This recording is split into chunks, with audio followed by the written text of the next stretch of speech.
games I watched with Okay, you okay. and other fun things. We saw Jamaica play 2 matchups with South Africa. Um, First one ending 3-0. We saw a return of the Shaw, Money playing well, and then we saw the second game ending 3-2 in that matchup, which it's and I'll make this South Africa comment. South Africa is a solid side. They are the AFCON reigning champions right now. But I think that my one concern with South Africa is they need to start to find that next wave of players that are emerging behind them. Normally you want your starters, your stars are your stars, right? And that's good. But you want Mm-hmm. that next wave, whether they're your reserves coming, you want them to be able to be lethal as well. They may not be the same players, but you need them to be lethal. And I think in these Jamaica matchups, we saw that while South Africa has a solid system that they are working and building towards AFCON, Yeah, their yes, yes. passing, their technical ability is there. Their finishing only really showed up in that second game. And I think you can't keep the first game was an exercise in at some point you need to score here because the longer this goes, Jamaica just needs one. And then now you're gonna say we've been building up so much for 30 minutes and now Jamaica scores That's on an that. Olympic That's goal, true. right? And so for me, South Africa, it's just they've had a core that had been knocking on the doors for a long time at AFCON. They finally won. Always a bridesmaid, never the bride. They were finally the bride. They got it. But I feel this is like one of those. The male comparison to me would be this feels like that Italian team, that men Italian team that won the Euros in 2000 or 2021, where they had all the pieces. They finally won it.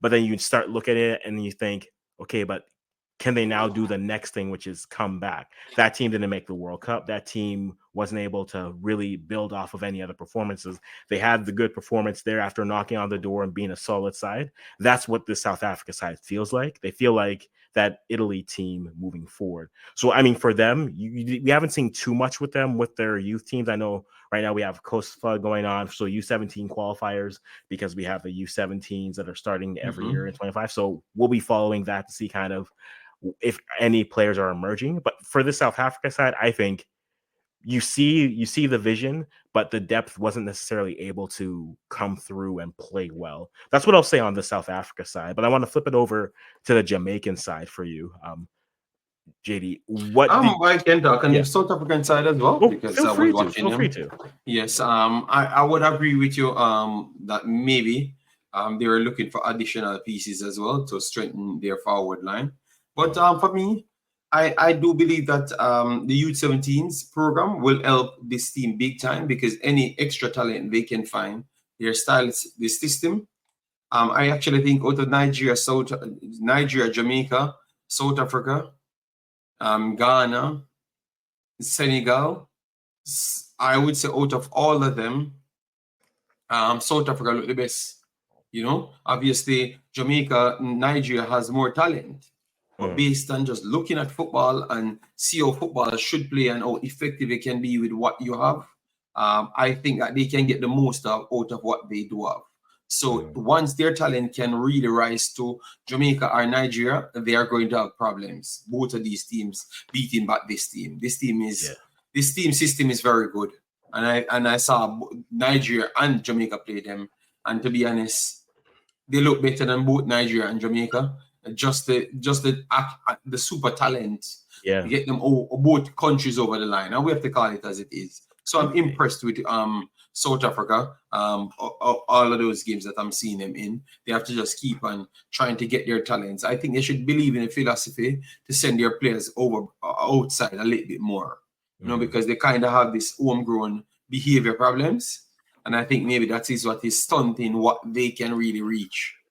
Well, it's a combination of that too. I think you want to rely on your local leagues. I think you also have to realize. Also, fun fact: the everyone looked better than Ghana's women team this window. Ghana didn't play, so everyone looked better than them. But I think when you have local leagues, the reason why a lot of teams and countries will focus on the local leagues because they're the only leagues that really would who have any incentive to play and to develop them. Now, I think there are still opportunities out there. Don't get me wrong. I think if you have the opportunity, go.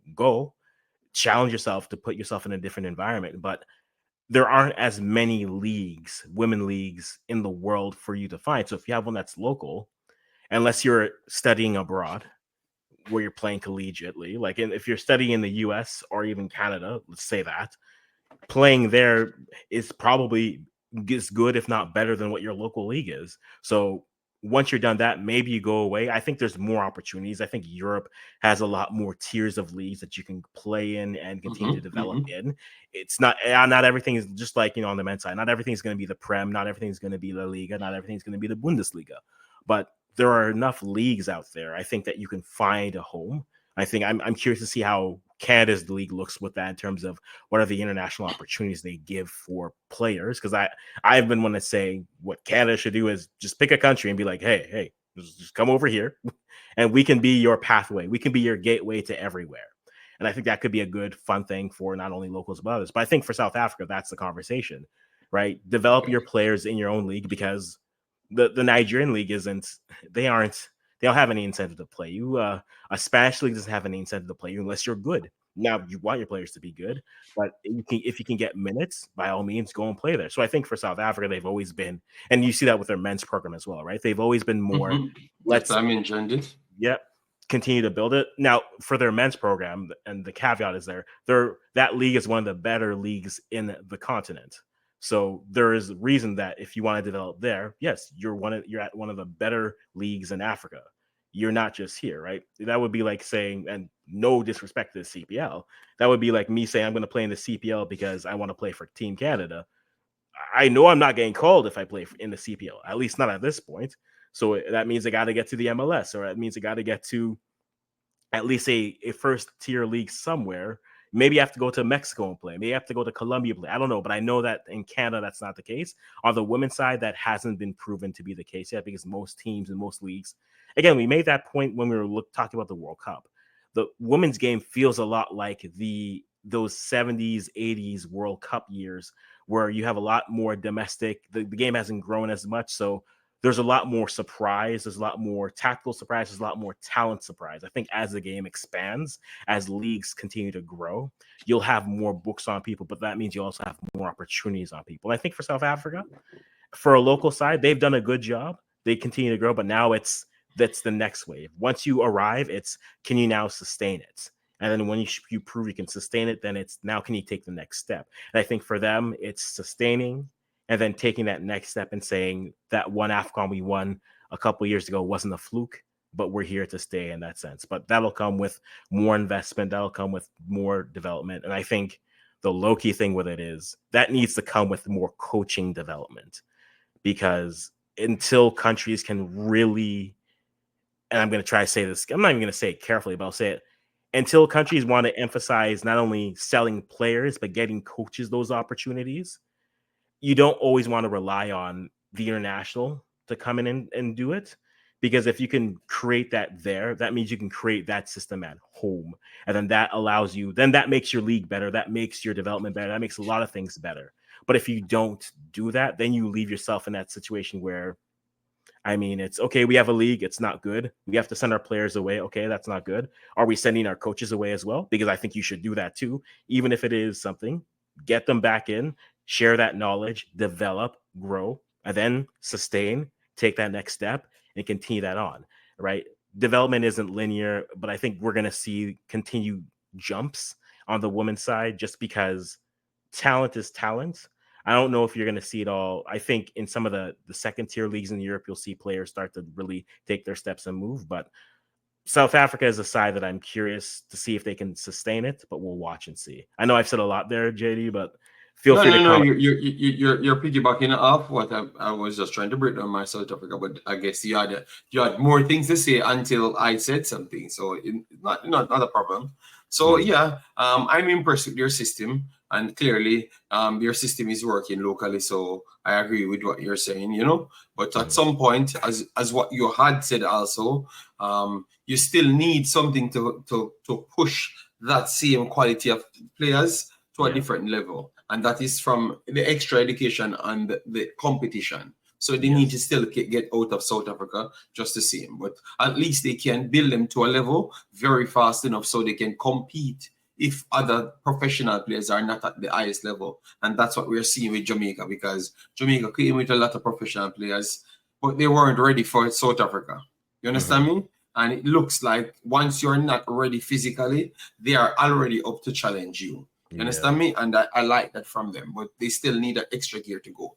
If people watching the show and want to follow it. All right. So for Jamaica now, Jamaica started this one with Brooks in goal, Plummer, Samson, Swaby, Cardoza, that's C Swaby, A Swaby, Spence, Primus, Jody Brown, Eels, and Bonisha. Obviously, you hear some good names. Spence, Tottenham, Bonisha, Manchester City, and my girl from in Italy as well. So it tells you the quality of players that you're seeing on the pitch. You still have Cardoza that's coming from college, Brooks as well. Yes, so they are very young players. So it's a mixture.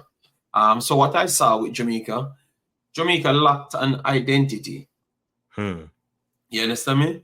The country believe that they are fast and strong and physical.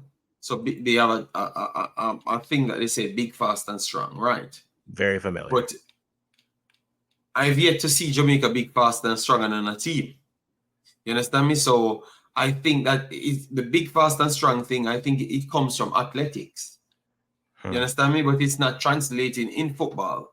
And what I've seen, as what I've said to people, it's not Jamaica being big, fast, and strong. I think they are fast enough, they are strong enough, and they are big enough. So they are not the biggest of none of those things, and the fastest of nothing, and the strongest of nothing. But combined, they are. So I would say that's their strength. They are big, fast, and strong, but not the strongest out of any one of the three categories. So you're a physical team. That's what you are. That's what it truly is. So what you need to do is to capitalize on that. So I would say that you need to have better ball retention more than anything else, because now you know that you have good speed to go out wide and you have good physicality to hold on to your football. So you just need to have the proper guidance through the phases, and you can be a good team. I thought that the first game they lacked those principles, but the second game you saw that they tried to bring it on. And why that happened? They brought in some pieces that changed the complete game. Samson came in, she's a midfield, deeper line midfielder to a defender. So she hold on to the ball first and look for passes. Cardoza, she's a deeper line, no, she's a centre back or centre back fullback type player. Those two players with the technical ability, and you have C Swaby, and Plummer. Plummer is the least out of every one of them. All right. Plummer is the least out of everybody. All right. But she was still better in this game. You know why? Because she's like a Damian Lowe type player. She's an exact player like Damian Lowe. But now she have like an Ethan Pinnock first player beside her. So once you see that football not going anywhere and you have to do your job, she starts to take her time. If she's not sure of the play, she passed it to Samson, and Samson tried to distribute the ball right there. Cardoza, I think she was the biggest find of this window. She's technically skilled. She looks like she have maybe the highest IQ out of anyone on the field, which I'm not going to jump over one game, but I'm just saying what I saw from her. Her passing is good. Her stamina level is good. Her IQ of reading, tackling ability is there, and she has good height as well. So it just brings something completely different to Jamaica team. At one point, I'm saying, I saw these things in Jamaica team before. Saw she run a diamond between when she was over the left hand side, when she went an halfway line, because she's trying to eye press to close up the team. And then now the counter came back and she dropped back into centre back. So she started at left back, go into defensive central, and drop back to the centre back. And I'm saying I never saw these things. So imagine if you have three people on the field doing these things. You can turn into a drop-on style team. You don't have to have so much possession, but you can have effective possession. So you hold the ball properly, work it to your strengths, because you're a physical speed team. So you use wide transition so you can get it out there. But you need players like that are going to be strong on the ball, force it into areas, because you're not going to take them for granted. You understand me? So those two players, Samson and Cardoza, let you believe that Jamaica can actually be effective in possession. I don't see Jamaica the ladies football team be for you could say every team Jamaica have never been really effective in possession, True. and because they're not doing so much with the ball. So what I saw, I was impressed in the second game because I saw Samson and Cardozo, and I think they're going to get called back for the next window, and it looks like it can get better. In the midfield, you have Spence, Ace Webby, Primos, Spence. Look like they weren't ready, or maybe the South Africans, kudos to them, they really pushed them to their end because every single time they want to turn, the South Africans took the ball away from them. But once the backline start to work, which that's what a backline does for you, it makes you can't settle on the midfielders. So Spence started to get some space, Primo started to get some space, and it looks completely different. So with more time, I think Jamaica national team, what I saw, I think it should stay with the second game plan, and it looks like it can turn into something. What I would say now, they need to cut out the nepotism. The country itself needs to cut out nepotism because it's exposing that sometimes you're forcing players in the team. All right? Because what I saw here, Jody Brown, they dubbed her as one of the best prospects coming out of Jamaica. And I can tell you that she has not improved. I am still going to give her a year, But how much years you need to give one player? All right? Yeah. How much years you need to give one player? Dribbling ability is very poor. And why it's very poor, it is because she ran into traffic and give the ball away. And she keep on doing it for like 2-3 years consecutive. So she's dribbling, but her head is down. So anytime you're reaching the opponent, you can't make a decision because what you're trying to do, you don't have any confidence in your dribbling. So you're running with your head down to make sure you don't lose the ball. But once you stop, that's when you're looking for the opportunity, whilst the defender already coming at you with their heads up. So that is the same thing Cephas does. You understand me? So I don't know if it's a lack of true development problem.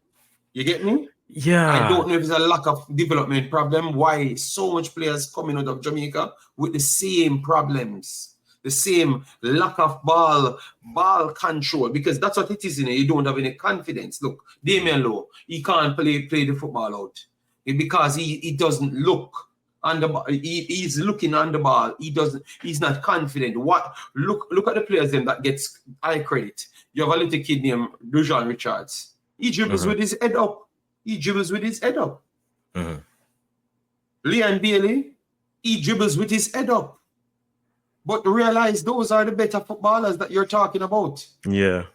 You get me? So every one of them that can do it, we seems to respect them at a different level because it takes at least a second of their reaction timing. Because if you have to sit and then hold up your head, give me this ball, man. What is wrong with you? That's what will happen. You get me? So that's why I've said nepotism, because it's like we are forcing these players in the team just solely off.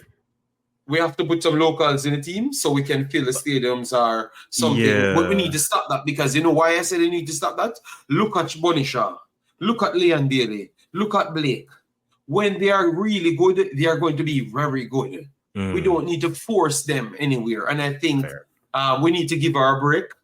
And the next note, what I'm going to say after, which is very good. I actually think that the little time Buckley had in the States, Buckley looked impressive more than Jody Brown. Because I am watching her and she looked more impressive to me. And you know that I was complaining that she should not make the national team. But I said, when I saw her in college playing, I said, let me give her back an opportunity. And based on what the runs in that I saw she running, I said, okay, this is education. It looks like she has improved on her game that she had in Jamaica. So I would put Buckley in the team over Jody Brown at this point. Give her time to learn. Focus on our club. No, yeah, and guys, don't worry, we'll get to the comments. The Jody Brown point is, and maybe I've been spoiled by watching Olivia Smith from U15 all the way to senior team. But you can't compare Olivia Smith to Jody Brown. Olivia Smith is world class to Jody Brown. And I'm not going to. But what I will say is, I think Brown feels like a player to me who would have really benefited of being given the keys to a youth team and just say, we'll run through you, so you need to and then and learn how to be there. Because not to say she can't do that at her college team, like Florida State is a side that is one of the better programs. Maybe they didn't have the good year, they didn't have the good tournament this year, but that's a program where you have the best of the best players type there. But she's the type of player who has to learn to play off that. And I feel like if she had been given the opportunity instead of being just put into the national team from the get-go, and again, that's more of a that's more of a JFF commentary than it is more of the player. Good point. And Afghans remind me of doing a video on that. Mm-hmm. Is it that JFF creating a bigger problem than actually solving that? Because I think that nepotism behavior actually don't improve your players then, because if they believe that they're going to get an handed and it's going to make it harder for you to improve Africans. What are you going to improve on if you're going to get what you need? I need $500, but I should not look at work because my dad will give me the $500. What you aspire to? You aspire to nothing. So you're going to really lack that growth that you need. But not to cut you, Jody Buckley, she heard that people don't want her in the team. You have to go to college, because the coach that came in said, no, man, you have to go to college. People have to start going to college. And Jamaica trying to push back on it. Oh, why are you telling the kids them that? But you know what I tell the kids them? You're not going to make the national team. So if your job is to, if your real aim is to want your family to see in a Jamaica jersey, you're not going to make it until they do something. That's what happens, Africans. You have to stand on something. But I agree with you, if they had a good program, that is true. All right, so go ahead. No, yeah, and I think that's the thing. Yeah, because like we've seen more, like, and it's not just Olivia. Like even like a player like a Zoe Burns, who she took the long route, right? She had a good youth. She went to Canada. Now she's playing NWSL, and it's there. I think the youth programs, you are allowed to have systems, right? You're allowed to have systems where you can put players in and say, hey, I think it's one of the few good things about having a U17 every year. I have issues with it just because I think it's exploitative of the club culture, but then club culture has its issues in itself. But at least if you're doing that, you as a federation have an opportunity now to say, hey, we can keep a core group of players together. At U17, it might be more difficult because they start to develop there, but maybe you can keep players in the same team for 1, 2, maybe 3 years. And maybe that gives them the confidence at that level. And by the time they age out, they've been seen enough times. Now you're saying, okay, maybe it's a scholarship for them here, or maybe it's a club over there, or maybe it's just this isn't for them. But I think that's where I think they need to improve. I think for a player like her, because I feel like she maybe again, we're not done with Jody Brown yet, but I feel as if she has reached a level where her game hasn't really developed.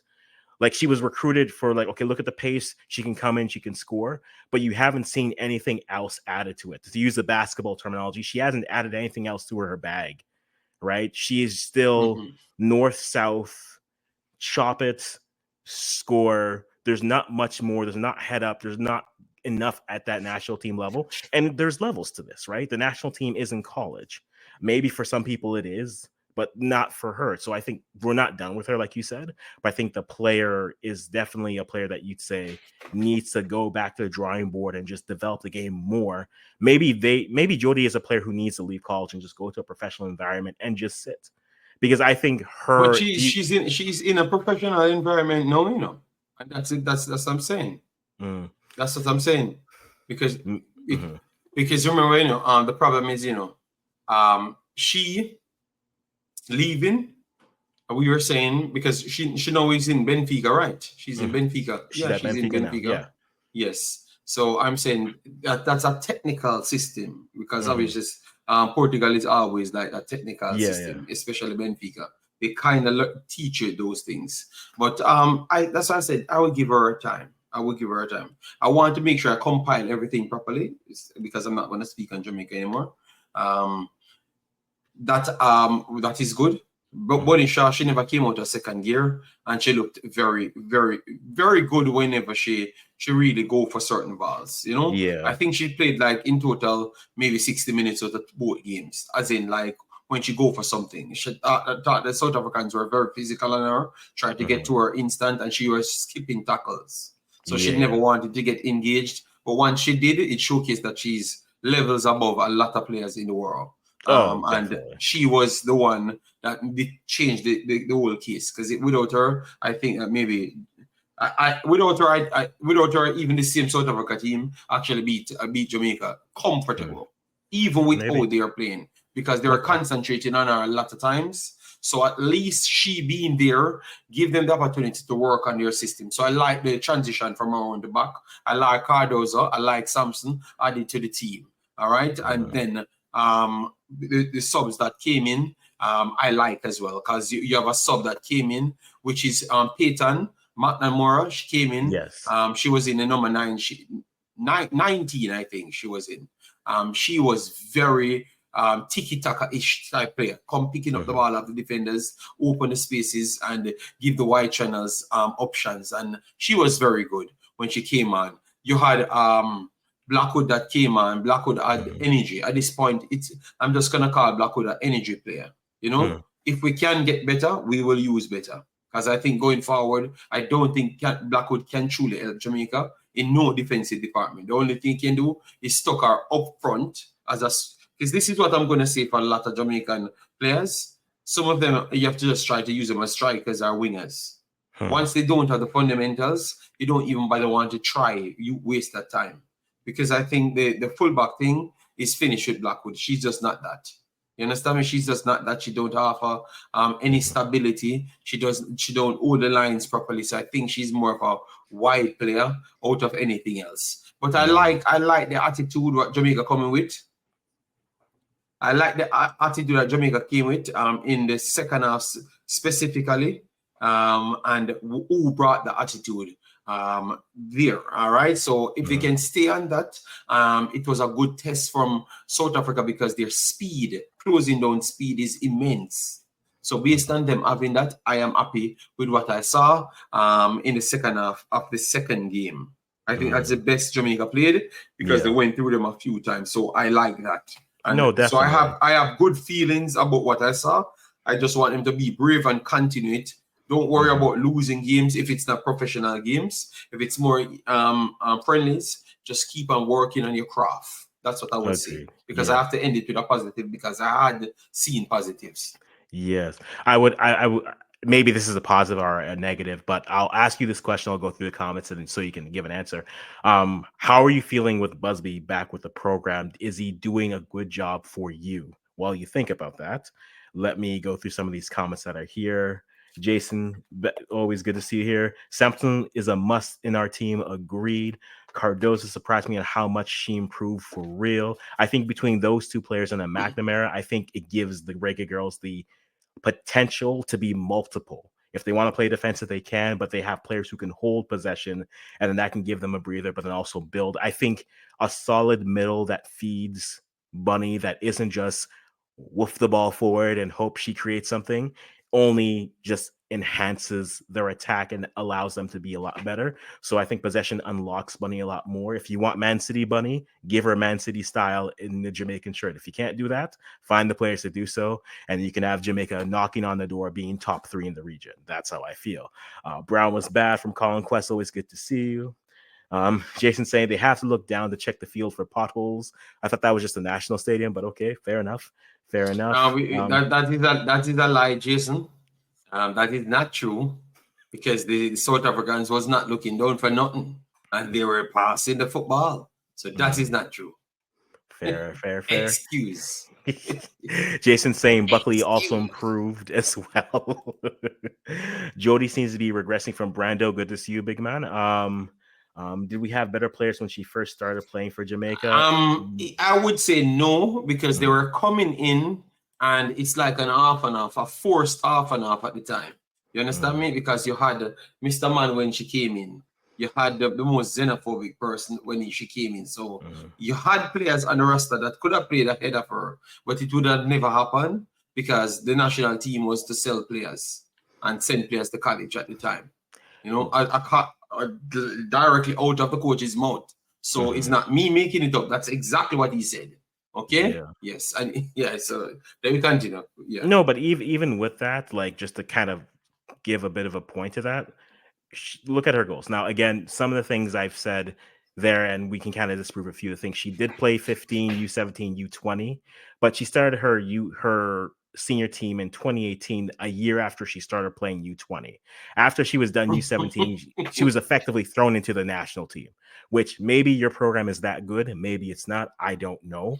But she's the Afghans, type. it's not. All right. Yeah, I know, you I know, know, because I they know, played they I played know. America and Canada, and you saw the embarrassment when you saw them. So it stop this. I know, and no, you know. We all watch all of those series. I So know stop he's. I fooling know. the fans. We know. Let me give him a morsel of hope. Yes. Just a No, drop of no, no, hope. no. The hope is Bonnie Shaw. The No. hope is all Leon Bailey. The hope is the players them that does the correct things. Well, then how do I So we help need hope to. grow if I can't pass them the ball? Oh, Okay, I can't have hope if I can't pass them the ball. well, all right. You know, let me not argue that one. Just saying. But okay, yeah, but like, and I think the point that I want to make with Jody is that she scored probably 11 of her goals between 18 and 19. The last goal out in the 20s was February last year when they played the Czech Republic. She has not given, and that's not necessarily all on, that's just the player for where they are, right? When you're at this level, you aren't here, right? I saw Olivia Smith score the same goal she scored in U15. She scored the same style of goal in U17. She scored that same style of goal in college In the Premier U20 League. in the Premier League, and then she scored against Korea, right? Now, Mm-hmm. they're different players. They're both fast, but the one thing we said about Olivia was that, oh yeah, she'll give you a forearm and just fight you off. She's not. She welcomes the physicality a little bit. We say too much, but we love that about her. You don't see that translating with Jody, and you're hoping maybe at Benfica she's able to do that and grow. Because I mean, from a Canadian standpoint, Benfica is for us, right? That's Chloe Lacasse went there, and then she Mm-hmm. went to Arsenal for a bit. Now she's back in North America. Marie Alidou went there. Now she's finally getting a chance with the national team there. Benfica for us is Benfica is that Benfica is that's our Benfica for everybody. You know, you it learn is football. You know, so if he leaves Benfica and don't do what you need to, I would be very disappointed. That's why I said I'm going to give her 1 year. All right. fair. Yes, Yeah, I know fair. we're running out of time. But what are Yes. your thoughts now? You said I should answer about this situation. Yeah, answer about the situation. Yeah. I thought the coaching aspect because it looks like he had more than one situations. But we don't have enough time, so I'm going to stick on football. I think he looks like anybody. But I think I like him more than the last two. Not the next coach. I think he's slightly more offensive than the next coach, so I Mm, like him. But I like the fact that he's a realist. If he ain't good, he's not in any spoon feeding. Because we mm, tend to love people spoon feed us and lie to us. You mm, understand me? I think I love when he came and said, no, can't make this team, man. Only need to go to college. I need mm, to find something to do. You understand me? I like that because that is the truth, Africans, and somebody needs to tell them. mm. So at least I can pick the best players and get certain things. So certain things that I'm seeing in the thirds, I am happy about that. I'm happy to see that they're trying to move pass and pick up the ball and do the right things. And how ironic it's when the proper players them go on the field, the players them that are educated in football go on the field. So I'm loving what he's doing. He's trying to add educated people to the field. So I can't fight that. I have Mm. to give him a little time to let him do the thing, and we might see a good system through him because I heard him say he's going to watch teams because he was one of the only coach came here and say he's watching other teams. Yeah.